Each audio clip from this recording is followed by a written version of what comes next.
another thing that we want to be looking at is your percentage of renters versus owner-occupiers. Now, when we're looking into a market, we don't want we don't have a dominance of renters in a particular market, because that means there's more investors than owner-occupiers. And what I mean by that, because an owner-occupier will look after the house, where an investor will it's purely for investment. So a lot of the investment properties can be a bit run down, a bit not shabby. So we want to be looking at more owner-occupiers in a particular market. And I'll look at a suburb rate of no more than 40%. Anything starts to go over more than 40%, it starts to outstrip. Your demand for, your capital growth starts to drop. So you want to make sure that this market is not dominated by investors. And you don't want it to, as well, to be dominated by owner-occupiers, where, you got 10% or less of investors in a particular market, or renters, I should say, because then that can be a downfall as well. Doesn't mean there's no desirability. Not many people want to rent there. It's more of affordable. It's very, very, very affordable market. And there's a lot of owner-occupiers. So you got to have this. It's a counterweight thing. It's a pendulum, like a seesaw. Like I've got in this little picture here. It's like a little seesaw. So you got to have a balance. Now, once I look at a location and I say, okay, there's 40% of renters in a particular market, let's go by a street level. Now, I don't want more than 30% in a street level. And this is where you got to start looking at data, and you start to look at programs. Some of these programs you actually have to pay for to look at street level data.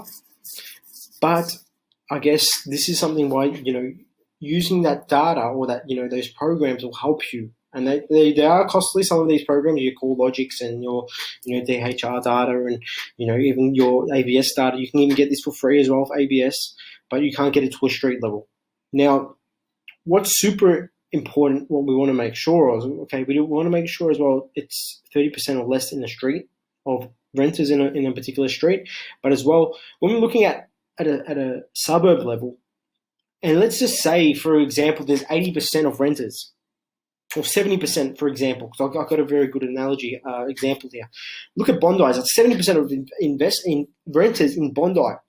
A lot of those people are renting in the apartment market. So how do you know what are these renters, or what markets, or what dwellings are they in? Are they in houses, townhouses, apartments, units, etc.? Now, looking at ABS data, which I'm going to do a video which I've spoken about before, how to find out individual data dwellings of investors per these dwellings, because that's super important.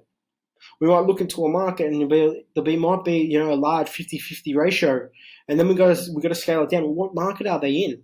What dwelling type? Are they in a house? Are they in your apartments, townhouses, etc.?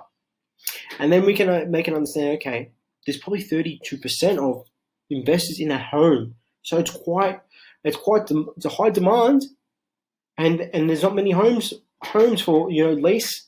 So these things start to add up. Your vacancy rates start to add up with your renting listings and your percentage of renters per household, etc. So this is something to have a look at. Street level is super important, because have a think about this. If you had a lot of investors in a street level, a lot of those property prices, or that market in that particular street, won't grow as well as some other streets that have more owner-occupiers in the street, because the owner-occupiers look after their house. So a little secret tip, we look into a market where there's not many owner-occupiers. Not many investors or renters in a particular street. Now, I call this, if we can get the house, it's the ugly duckling syndrome, like I've talked before about the suburb, the ugly duckling syndrome. Same goes for the house.